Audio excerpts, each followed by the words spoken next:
recorded. Fuck's sake. Welcome to Putting the World to Fights. Got an absolute banger for you this week. Spent the weekend, for those of you that don't know, at in London at the O2, the Indigo, watching the BKB29 ringside. We got lots to tell you. Obviously, you'd have known that if you were on our socials. So if you're not, jump on them now. Links are below. And if you're not following them, then you're probably just a pussy. So let's get into it. Let's do it.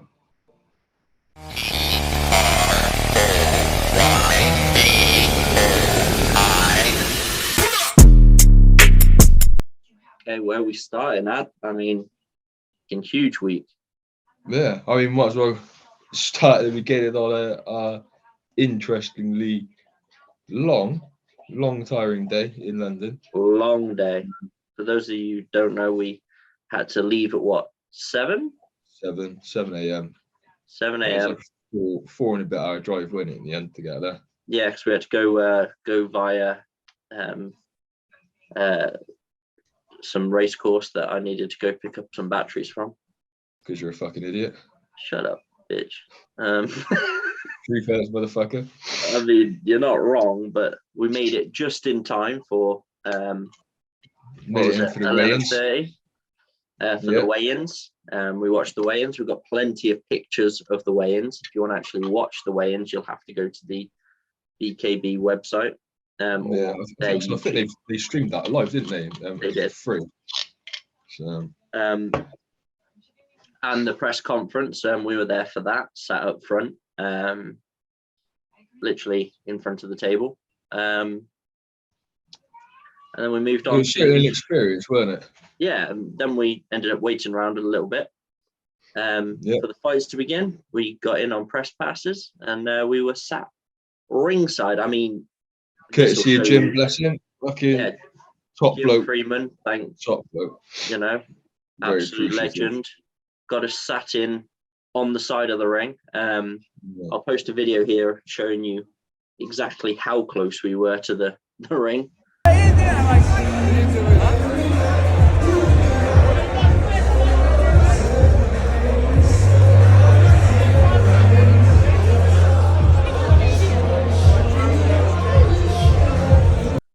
And you'll get an idea of where we were.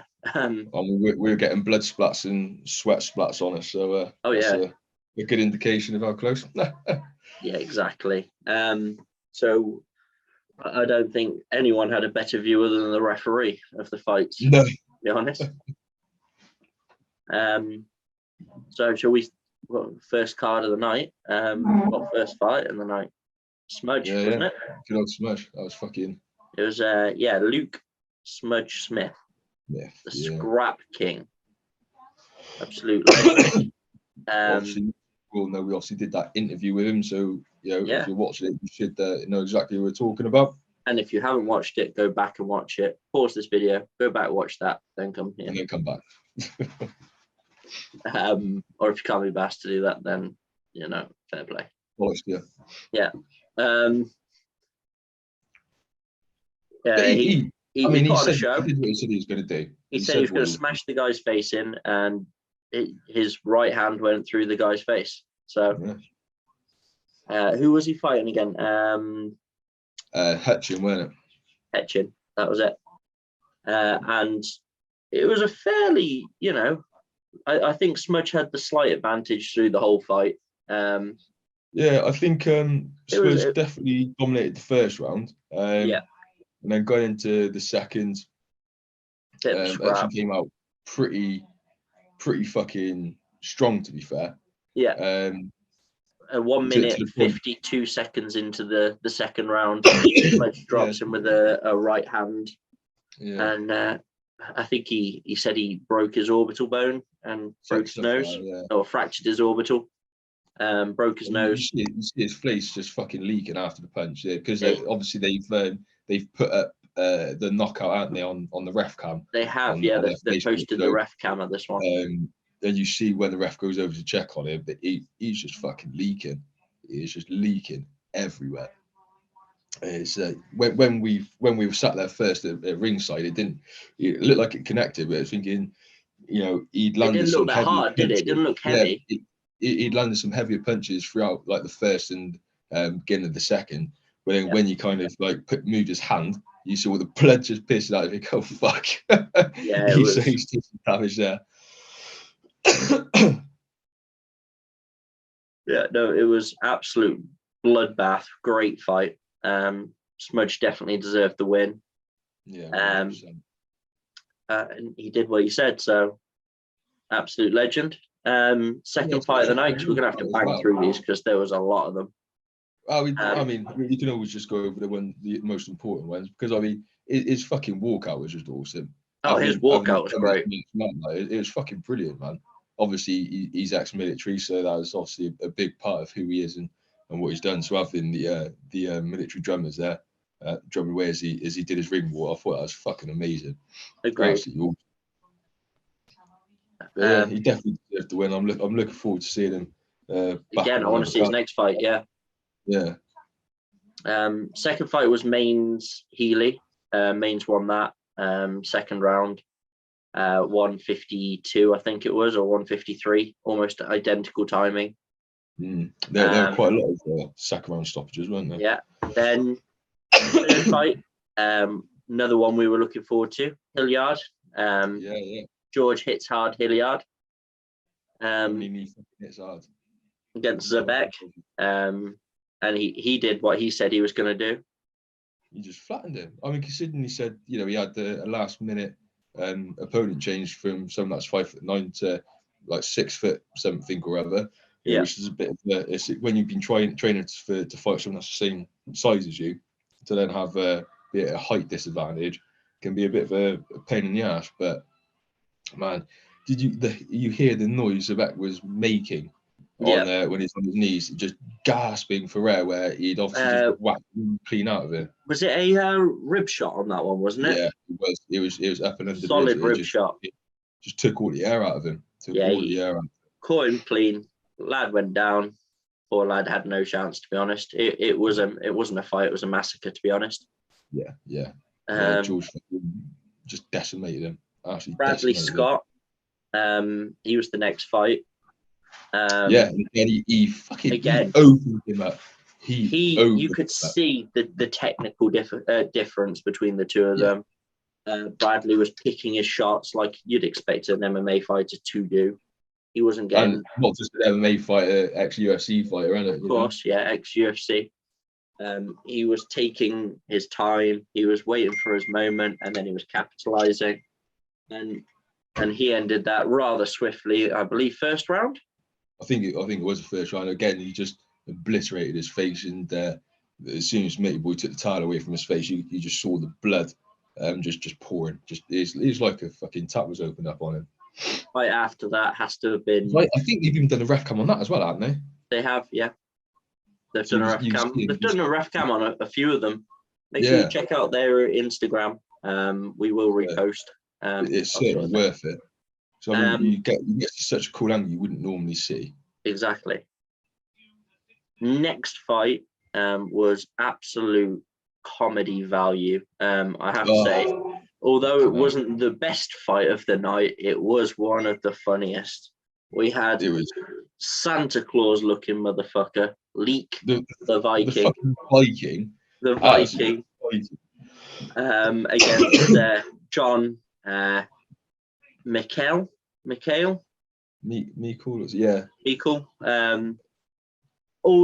It was a very one-sided fight from Leek. But John was putting in a bit of effort, landing a few shots. It was at the time that the crowd shouted, "Knock him out." And John replies with, "I'm fucking trying," to the crowd. He pretended to kick the Leek's corner staff through the ropes. And then what? He got it in the body. You stop punching me in the body, it fucking hurts. Absolutely hilarious. We were trying not to wet ourselves, to be honest. He was just brilliant. I mean, it was like I can't remember what fight it was, but you just enjoyed being in there. He enjoyed. It's a bit like a Mayweather thing, weren't it? You know, when the panel's talking to Mayweather, goes, they're going, this is what Mayweather likes to do. He likes to get in his opponent's head. Mayweather's like, yeah, I do that, and they carried on fighting. Yeah, no, it was comical, man. Like it was comical. He put on a show. It was pure. He wasn't going to win. You could tell that from the fight, but yeah, he was. But did you see the post-fight interview? It went to the end, though. It went all the way. Did you see the post-fight interview? No. Oh, it was brilliant. Obviously, the two of them were stood there. He was stood there with his son as well, and they're having like a joint interview, and all you hear him just shout. And he was like, "You haven't fucking paid me enough, you cunt!" Starts again, just giving just a barrage of shit. And I think I don't know if it's to Jim or to who it was. Must have been Jim or Joe or someone. Yeah, they were having a bit of back and forth of banter with each other. It's just, you could tell as much as it was a good crack. It's a job, but it's work. He loves a fucking scrap, win or lose. He's just a very, very likable, funny person who just entertains and puts on a show. So it's it's brilliant, man. 100%. Then we had Collier versus McCallum. Now that was a scrap. McCallum did have the advantage throughout most of the fight, but there were shots being landed from both sides and heavy shots. Absolute brilliant to watch. Moving on, Simon. I was a bit disappointed. Kinwick versus Lurwell. I was a bit disappointed. I was expecting more from Simon. Yeah, seeing his previous fights against Eric and whatnot. I thought he was taller. Yeah, he was quite a short guy. He was, and I was really expecting a bit more forward pressure because he got dropped 2 or 3 times. Yeah, he got dropped a couple of times. Kept getting back up, and then on the last time they were like, "No, for his safety, it's got to stop." He couldn't stand up without being buckled over again. I think that was what's that buckled him, right? But it's a shame because he's such a nice, friendly person. Yeah, I wasn't expecting it. And he's just he just enjoys being there. And he did, obviously he cared that he lost, but it's not like it was the end of the world for him. He's which is, I suppose it's the whole kind of pretense of the BKB is that they want to put equal fights on where they don't have padded records. They're going to have a load of losses against a load of wins because it's entertaining and it's a good scrap. And that was kind of proof in it, to be fair. Is a good fight, and he didn't really give a shit. Obviously he'll be disappointed, but it's just game as fuck, and it'll be the same in the next fight and the next fight and the next fight. Win or lose, heart of a fucking warrior, isn't he? He definitely does. But on top of that, hang on. There we go. Change the view because otherwise it's just recording you for the whole film. Oh, lucky me. Yeah, lucky you, Matt. Then the most controversial fight of the night. Ironically, the fight wasn't overly great. What was interesting was what happened outside the ring. Oh, is this Ozzy's fight? Ozzy, yeah. So Ozzy versus Lawson. Ozzy actually wins the fight, and then I don't know what kicked it off or what started it. I've been hearing. This is obviously purely speculation. This is just rumors that you kind of see and hear from friends of the family and all that sort of stuff. Obviously, because it was allegedly, it was quite a close fight, wasn't it? It was. And Ozzy got the win. Apparently, it was Lawson who was fighting, wasn't it? Yeah, Lawson. Yeah. So apparently, a member of Lawson's family went over and said that he didn't win, and apparently that's what kicked off. Whether it's true or not is what I heard from the cut man that was next to us. The big guy. he said that what he saw was one of Ozzy's family grabbed the ref by the hair, or grabbed him over and hit him. I think that was after it all kicked off. No, he said that's what started it. There was an argument. A bloke got carted away with his fucking face cut open and half his t-shirt ripped off of him first. Yeah. There was that across the, yeah. I don't know. It was afterwards that the obviously when 16-year-old or whatever just grabbed him. Yeah. Either way, Cat lady got punched as well, didn't she? That led to the O2 pulling the event. Pulling the crowd from the event. Yeah, so I think they initially did pull the whole event, didn't they? But they did. They said they were pulling the event. After speaking to Jim and Joe, they managed to calm it down a little bit to the point that they said they can continue with the title fights, but only if the crowd was left. The crowd had left. So everyone had to leave, bar us obviously, and the media teams, and the fighters. And as you can imagine, it all kicked off again. Yeah, which caused more outrage than probably letting them fight, to be honest. Yeah. I think they should have just let the fights continue. Yeah. Well, apparently, it'd been kicking off and escalating quite a bit throughout the day and throughout the evening. And by the sounds of it, there's a few opportunities that it could have been de-escalated way before the actual in-ring fight happened. And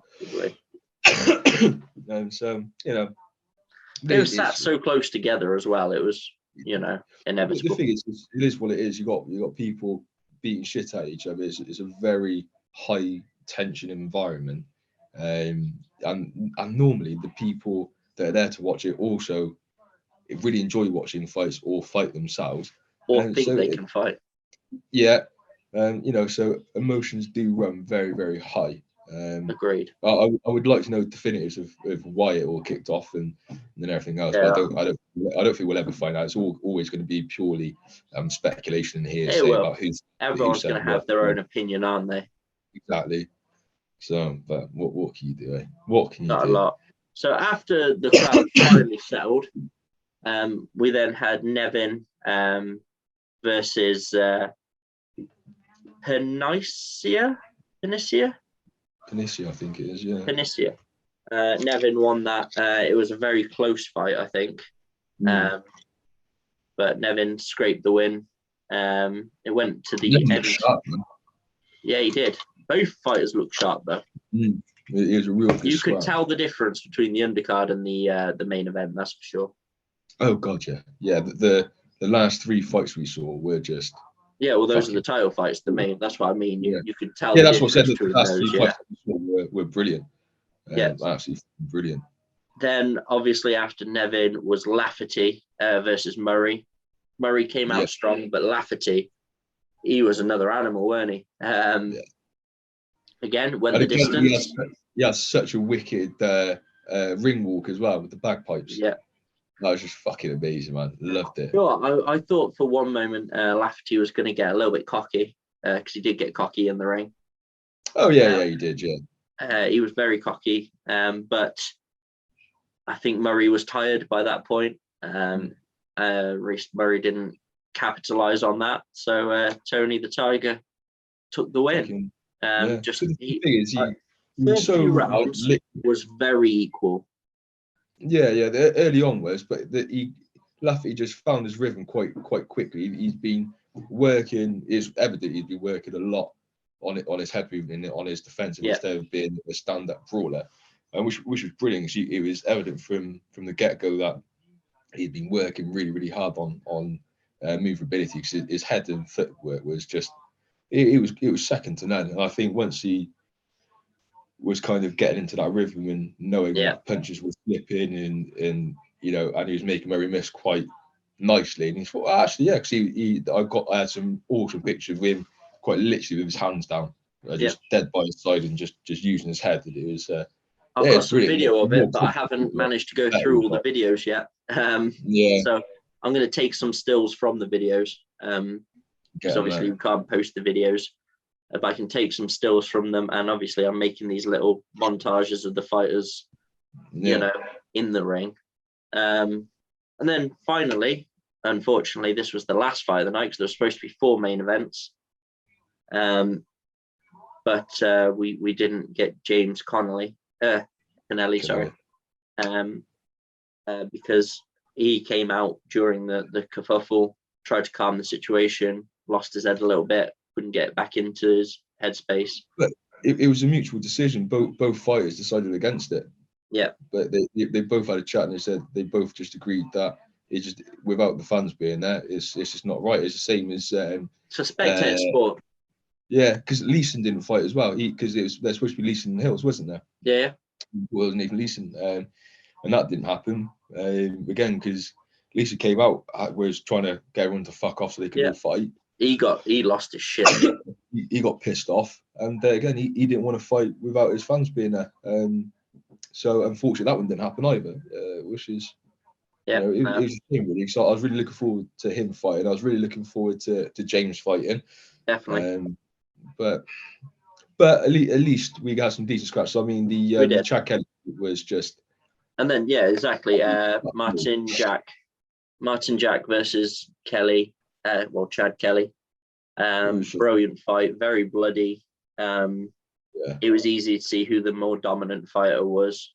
And from the get-go as well. Yeah. From the get-go.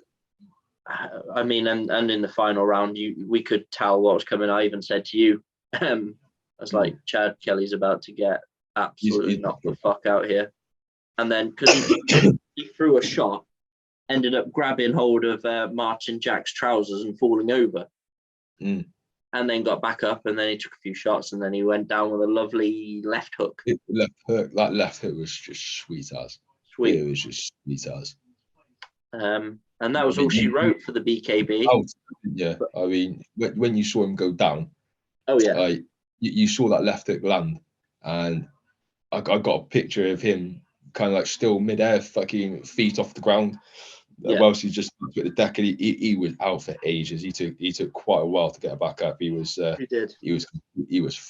He was absolutely fucked, which is odd because I've seen quite a few of his fights. I think he was undefeated before going into that, and he's normally a lot quicker and a lot sharper. So I'm not too sure what happened, or if it's just the fact that he was just outclassed and he was just that much better than Chad. I don't know, but it was. I mean, the better man definitely won because he had a game plan. He stuck to it. His corner, his coach was fucking brilliant. His coach was absolutely brilliant, man. They were just. I've got videos of him shouting and slapping the thing, and but it worked, didn't it? It really helped, like spear him on. He got warned by the by the judge as well. A couple of times. But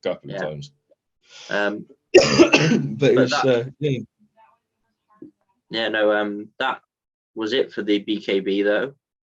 It was unfortunately brilliant fight. We got home around what? Fight either. He had his fight cancelled. So I messaged him to say what happened with his fight. And he said something happened with his opponent because he was obviously there. He was there for the weigh-in. So something must have happened. Who was that? Sorry. Klados. Oh yeah. It was supposed to be. I think he was supposed to initially was supposed to be before Smudge, in the lineup. But I messaged him to see like what had happened. He said that something just happened with his opponent, and that's all he really knew. And so it got cancelled. Unfortunately, it got called off. So again, we followed each other on Instagram since before the podcast. Yeah. And, I've seen it, like the training videos he's put up, and he's got some power. He's got some serious power behind his hands, and I was really looking forward to seeing him do some damage on someone's face. I was really looking forward to seeing him do some damage, and so I don't think there'd be very many people that have been able to have withstood like the sort of punishment he'd been able to unleash. So hopefully we'll get another fight soon, and we can catch it then, like, you know. Yeah, well, hopefully we'll manage to catch another one. Sure, Jim's still open for us to come in and do some more. He's still open for us to set up with some interviews as well. So all I got to do is drop him a message. We can get some more going. But have to say thank you to Jim and Joe for everything they did for us on the weekend. And for the whole team as well, because every single one of them made us feel so welcome, like we were a part of the team, part of the furniture. Yeah, they're all welcoming and they're talkative and just real friendly, just lovely people. So Jim's son. He made us feel real welcome as well. He showed us the ropes. T, the photographer, the lads on the desk behind us. Everyone. There was no one that made us feel like we shouldn't be there, and I think I really appreciated that. And obviously, leading up to it, Jim hooking us up with some interviews. So, hopefully, really say thank you. So we'll. Yeah, I mean, hopefully, I'm still waiting to hear back from him properly. But Laffy said he's up for an interview. Amazing. He works 12-hour days throughout the week. So he's like on his ass in the evening. So a weekend would be better for him. So I just said, any weekend, Saturday, Sunday type thing. Just waiting to say Sunday I can do type thing. We can just jump on and get in, which would be the British featherweight champion, which would be fucking awesome. Quick rundown on the Tyson Fury, because the meeting timer is running down, so I don't have pro. So it says we've got 6 minutes left on the meeting. I can always restart another one, but I think we'll have to. Quick rundown on the Tyson Fury versus Derek Chisora. Very one-sided fight. Do you know what? I gave that little shit about it. I haven't even bothered giving some of the YouTube views to watch the highlights. Mate, it's not worth watching. It was from start to finish. I'm pretty sure Tyson Fury held back a lot because he was just playing with him. He was toying with him. He took a shot to the hip, which has left a bruise, which he posted a video of today. But other than that, he didn't take any real damage, and he absolutely annihilated Derek Chisora. It was a 10th round knockout, wasn't it? Yes, 10th round. Is it 8th or 10th? I want to say 10th. I thought it was 8th. Hang on. Fury.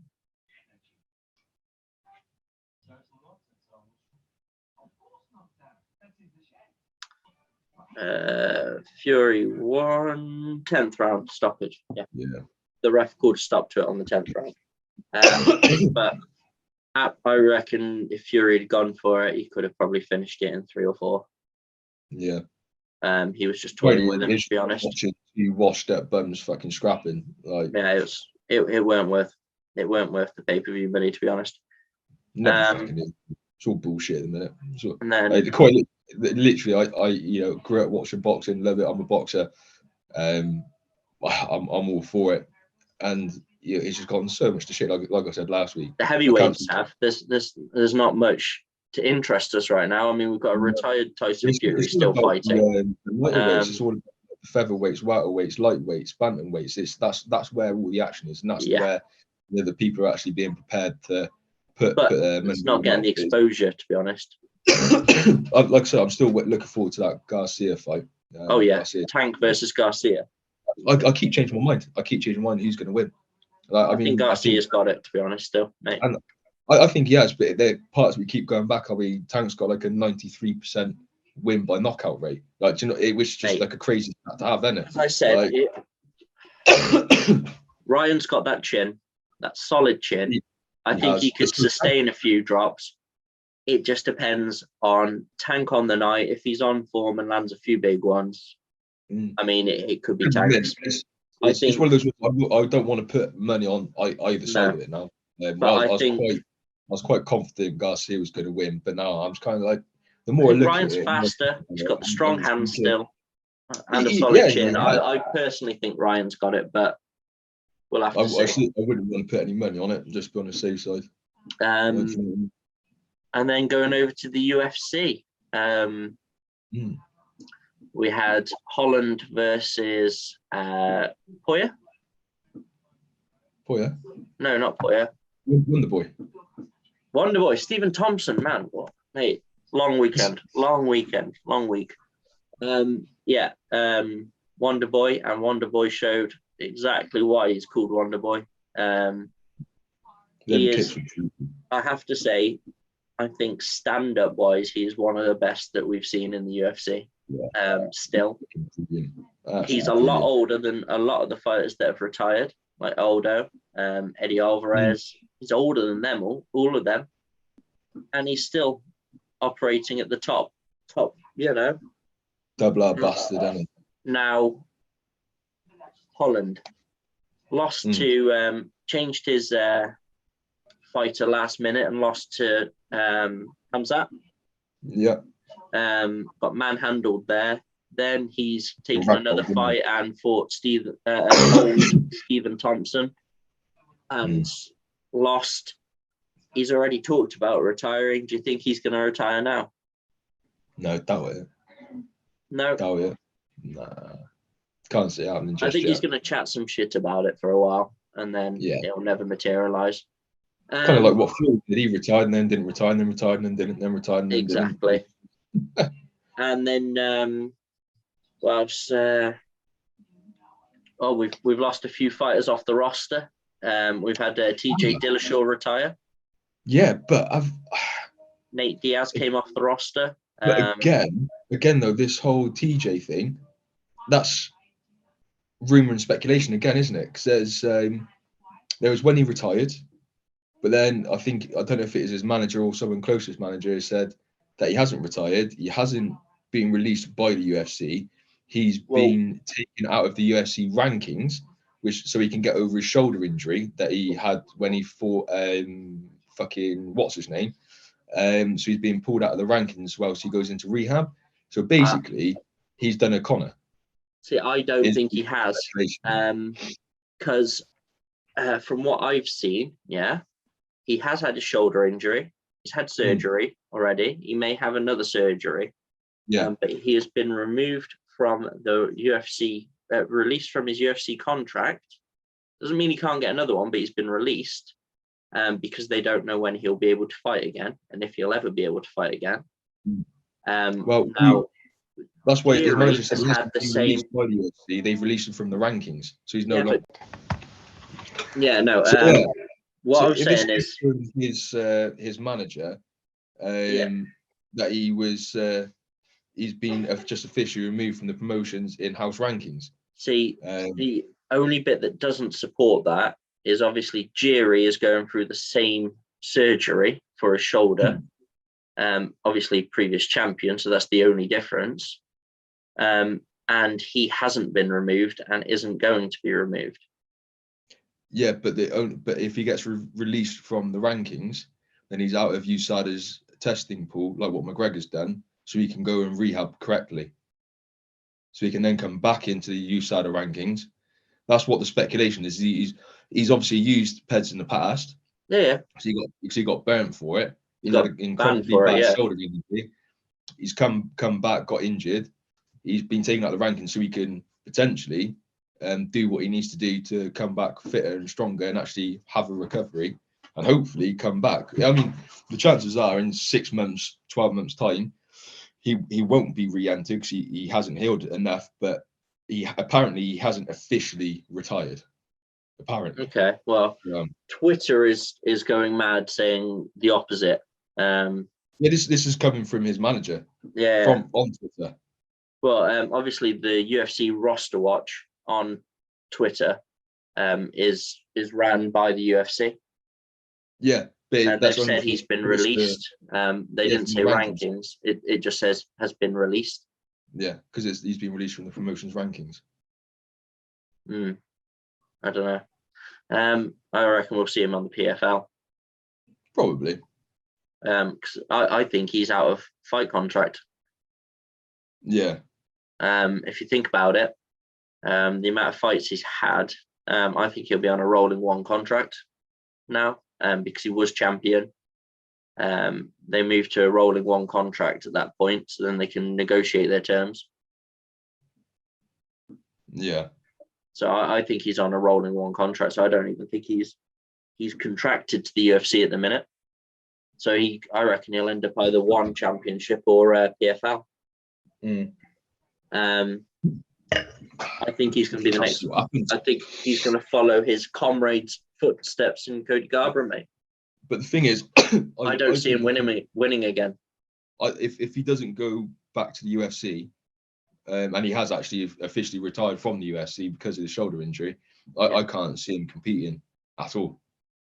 I can. Not even in the PFL.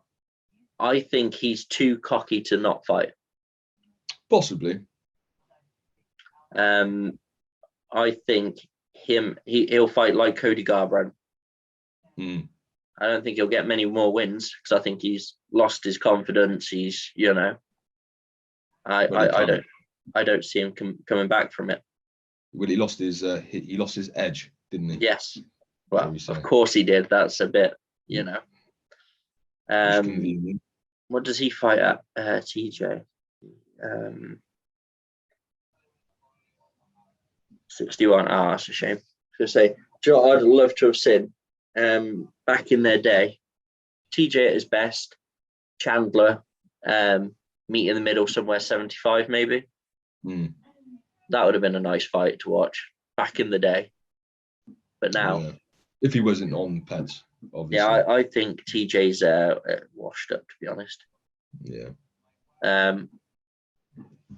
Personally, I don't see him coming back from the shoulder injury. I don't think he's got any more to prove, though. No. Well, that being said, he hasn't proved anything because he did it on Peds, but and has fucked up since coming back. Exactly. So when he's been off and we know he's legit, he struggled. So it'll be interesting to see the least either way, won't it? Yeah. And then obviously next week we've got Paddy fighting, which I'm looking forward to. Have you seen Paddy on his podcast with Dana fucking going off on Ariel? Yeah. Fucking hell. That was hilarious. He went off on a right old tangent against him. He did. Dana piped up after saying how much of a fucking snake on a rodent he is as well. It's fucking mental, mate. Yeah. And Paddy saying that people should be paid for their podcasts. Yeah. Etc. Have you seen Ariel's rebuttal to it all? Yeah. And posted his last fight earnings or whatever. Yeah, he said I don't earn anything off of YouTube. That it doesn't matter how many likes or views or anything any video gets, I don't get paid anymore. I'm on a 3-year contract with the organisation. My pay's to pay. I don't make any money off of the fighters whatsoever. Yeah. So he's like just talking shit. So no, I wouldn't be putting my hand in my pocket. It's a controversial one. I'm not quite sure how I stand on it, because personally, I don't want to be paying people to come and interview us, interview them. But at the same time, I understand where he's coming from. It is, get a big name on your podcast, we'll promote you. Yeah. But it also promotes their fight, so it's a mutual, Yeah, it is, but Ariel doesn't gain anything more from it. He would still be getting paid if he was interviewing just run-of-the-mill fucking amateurs. Exactly. I mean, he wouldn't have a job for very long, but his pay whilst he's under contract would be the same. Exactly that. But yeah, I think that's pretty much a solid roundup of the week. Yeah. Like in week before last week, whatever it was, when we talked about BKFC and it was the post-fight with Grady and Reba. Yes. Yeah. And then like the cut man got like right in the middle and got fucking properly stuck in. Yeah. And then I saw he was going to have a fight, but I wasn't too sure. But evidently, it turns out he did have a fight, which he did on the 3rd of December. I have popped the video up on YouTube and on Facebook and whatnot. Yes. His name's Perez, and apparently he's had like one boxing match, like glove match, and this is his BKFC debut. And the person that he was fighting, he was in his corner as the cut man on his debut fight, so they kind of like knew each other, which was pretty sad. Yeah. And I hate to say it, I do hate to say it, because I don't like talking shit and down to other fights and whatnot. But he got fucking just made a mockery of. Like he did. Perez was just actually beating the shit out of him, and he just didn't have an answer for it. You could see he was kind of just fighting out of pure anger and aggression, just throwing these ridiculous punches that were just coming from a goddamn mile away.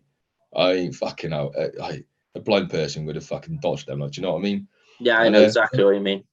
Perez just beat the shit out of him. Literally beat the fucking shit out of him. Chopped him like 4 times. Like all in the first round. Like all within like the first minute of the first round is fucking better. And that's on our YouTube. For those of you that haven't seen it, jump on there and watch that. He put on a show of like how slick his head movement is and how his defensive and offensive skills are. I think again he's going to be somebody that will go quite far in the BKFC. Definitely. He's quite an all-round skilled fighter. He's very quick. He's very elusive and he's very fluid. And with his head moves, his slips and his rolls and punching off of him was fucking brilliant. Absolutely fucking brilliant to watch. Loved it. Loved every minute of it. Perfect. Well, you guys need to get at that and watch that. Obviously, we've been posting some more shorts lately. Make sure you check those out. Share them, like them, chat shit on them, do whatever you want. Yeah. Fucking because the twat was at the USC, we would just be talking about peds and all that sort of shit. I've got to bring this little bell end up. Fucking the little scruffy, fucking unwashed, raw meat eating dickhead, the Liver King. Which one? Fuck, the fucking Liver King. I knew who you meant. Come on. I thought for a second you were on about the fact Joe Rogan's on about Connor pissing. You signed his cut. I don't think Joe Rogan could talk either, to be honest. He can't, but he's not a competing athlete. He can do whatever the fuck he wants. No. But it did have to make me laugh how the Liver King there. Yeah, they're saying he hasn't washed or whatever. The 9 ancestral tenants and all of this sort of shit. He lived by this, will be as big as me, and all of these fucking primal bullshit supplements. I don't take steroids. I've never taken steroids. This is all natural, it's just from this ancestral living. Then his coach leaks it. And it's like, wow, everything I said was a lie. I do take steroids. But have you seen how the men's mental, and he did a whole fucking flip around of how he lied and all this shit, and it's all to help other people, fucking all of the men's mental health and suicide and all this sort of shit. It's like, you jumped up, fucking little cunt. Mate, like, he's panicking because he thinks he's losing his money. But he fucking deserves to, the lying little prick. If it's true, I'd have said, yeah, I take gear, but I work my ass off and I got a real high protein because I eat this raw meat, and these are my mental health has been better because of this whole primal living, and I'm physically better, and I just aid it with this 11 to 15,000 pounds worth of gear a month. I don't think nobody would actually give a flying fuck.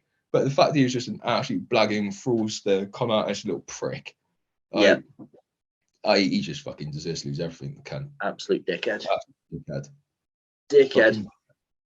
Well, I had to bring her because he's technically he was on the UFC again with no fucking top on, little tosser. Joy, I don't think he owns a top. I don't think he does. Joy, I reckon he had tops, never washed them, and then he just got rid of them. Yeah, and all of the peds that he's fucking sweating out, like Connor's piss will melt the cup. He melted his fucking clothes off. And maybe that's it. Maybe he's just got holes in his t-shirts, looking like the Christmas elves have got to it. Maybe. Fucking what a douchebag. I mean, I hope he can make a swift turn of it and just be like, yeah, I take gear, but I do this, and he can kind of make it work for him. But he's just gaslighting. Yeah. And trying to bring, like, obviously, you know what I'm like about mental health and mental health advocate and stuff. It's when coming out of that sort of bullshit. When in fact, strong mental health advocates here, by the way. Yeah, it really fucks me off because what he's done will effectively make somebody lose their shit even more. So I'm doing these 9 ancestral tenants. I'm eating raw liver every fucking day. I'm eating donkey cock and fucking. But the question is, how good for your mental health are steroids?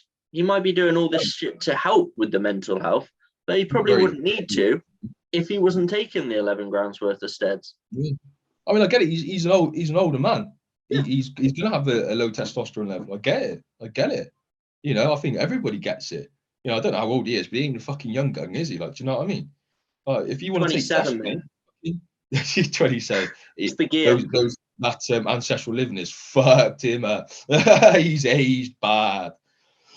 But he's just, I don't know, just actually tosser, any fucking tosser.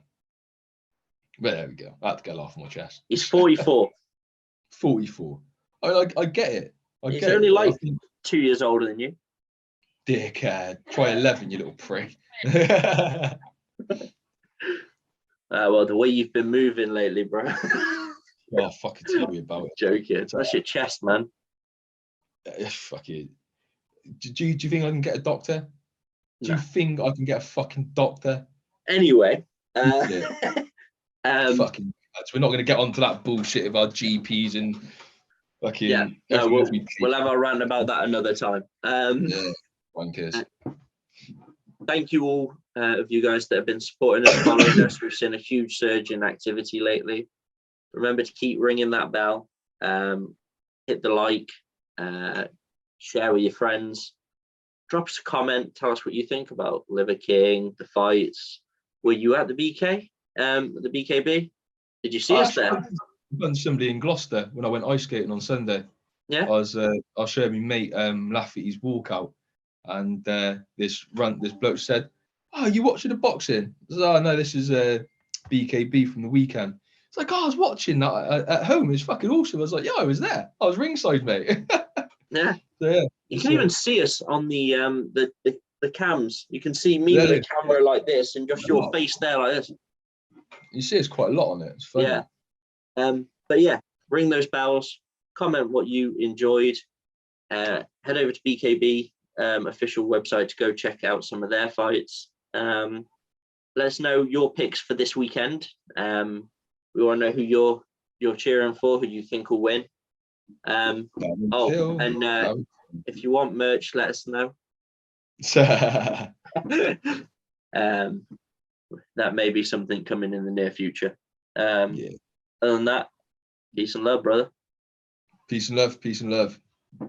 Layers. Take it easy, yo.